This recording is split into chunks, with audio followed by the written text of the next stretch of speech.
Virginia's experiencing a resurgence of what had become a virtually extinct export.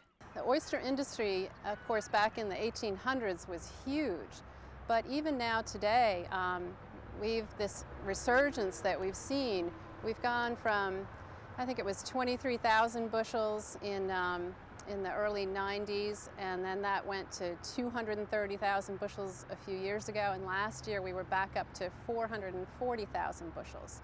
So that means a lot for our economy and for jobs for our watermen and our shellfish farmers. The bivalves are an economic booster and an environmental powerhouse. So the oysters in the Chesapeake Bay are pretty amazing creatures. They're a single oyster, an adult oyster, will filter between 50 and 60 gallons of water a day. An interesting kind of connection to that is if you were to eat 3 dozen oysters, you've just sponsored 1 million gallons of filtered, clean Chesapeake Bay water. And the more we can do to bring oysters back in is just one more piece towards restoring the Chesapeake Bay to the way it once was. But what happens to the shells once oysters have been harvested and enjoyed? I think a lot of people, especially in Virginia, are used to seeing oyster shell on roads. It was used for many, many years as a road surface, and that's part of our cultural heritage. That's what we used to do with it. So I think a lot of people would be surprised to know how important it is to get the shell back out into the water.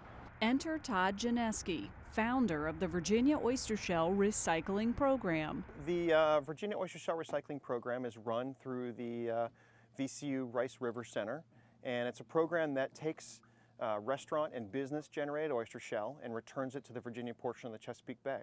But why go to all the trouble collecting used shells? That's a great question. So the reason why we go to so much trouble to restore the oyster, mainly from the Chesapeake Bay Foundation standpoint, is that they're a filter feeder and they help to clean water. Also, their economic value makes them a desirable resource to restore. But it's a win-win situation. The more oysters you have in the water, the more of an economic commodity you have and the more water that's getting filtered. How does the Oyster Shell Recycling Program work? It's really simple. We provide the restaurant 5-gallon buckets with a sealed lid. Volunteers go to the restaurant on a once-a-week basis. They grab that bucket, they empty them out at the local the downtown bin, and they return the buckets the same day. Collected shell goes from the bucket to an enormous dumpster right here in Richmond that has already been filled and emptied in just 4 months. Janeski credits the success to both the volunteers and the partnerships. We were lucky to reach restaurants like Chef Bundy with La Mer at the Jefferson. Chef Bundy is one that really believes strongly in a connection to the Virginia resources in the Chesapeake Bay. He's a fisherman, he's a hunter. These are part of who he is and what he presents on his plate to his customers. And so when we went to him, for example, it was an easy sell. He really got it. He immediately wanted to do this. He saw that there was value in getting this shell and getting it back in the water. And so he was also one that helped us identify new partners, new restaurants, people, names, individuals that really expanded our program. That just seemed to make no sense, throwing it in the trash and filling our landfills with it.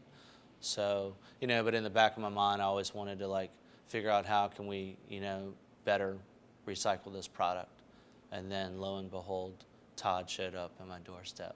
Chef Walter Bundy not only came on board right away, he continues encouraging other Greater Richmond Region restaurants' participation in the Oyster Shell Recycling Program.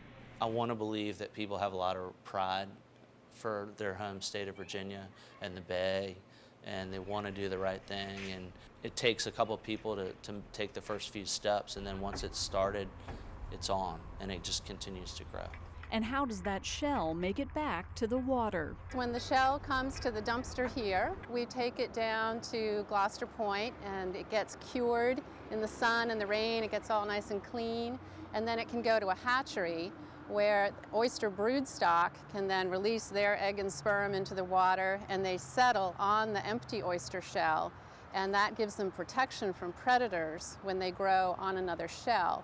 The aquaculture process is called spat on shell, and shell recycling is critical to its success. Oyster shells are probably the most valuable resource for restoring oysters, not only for restoration, but the oyster industry uses oyster shells the same way that we do for restoration by producing spat on shell, putting the spat on shell product out on leases. It's another sustainable way for them to be able to harvest oysters. And so it's just, it's one small part of a larger blueprint, a holistic approach to restoring oysters in the Commonwealth. It's really refreshing, and you're seeing part of our culture coming back. And it's really, the oyster industry helps local economies, the local communities. It's a local employer, and it's definitely a significant producer for the state. By eating oysters, you're actually helping in this process, which is kind of an unusual thing. We usually think if we're eating something, we're depleting a resource, but in essence, we are stimulating the industry and we're getting more shell back out in the water. For more about this program, visit WTVR.com/poweringvirginia for a direct link. Coming up, recapturing water around your home makes you a hero in this book. A closer look at the James River Association River Hero Home program.